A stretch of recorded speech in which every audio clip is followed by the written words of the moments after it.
We're at the studio of Orbis Conservation, who are working on 2 figureheads for the box Plymouth. The figureheads they're working on are Topaze and HMS Royal William, who's affectionately known as King Billy. The most difficult thing we've come across with these figureheads is Topaze.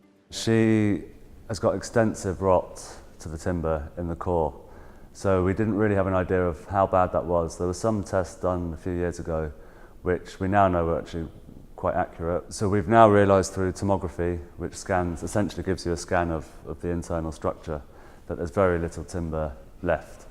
And our first task was to remove the fiberglass, which was quite a daunting prospect because that was probably giving it a huge amount of structural integrity and holding it together really.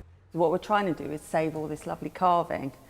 So when the resin was on here, none of this carving was apparent. All these little leaves and this lovely sharp carving in the hair, that was all lost under this coating of really plasticky, horrible resin.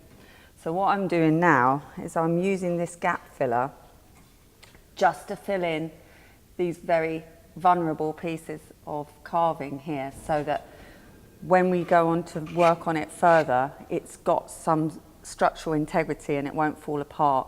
With King William, he's almost ready to be painted, to have the sort of final surface treatment done to it. We're still in the stage of selecting the colours that are going to be used, the pigments, the mediums, the surface finish itself, as well as the historical colour scheme.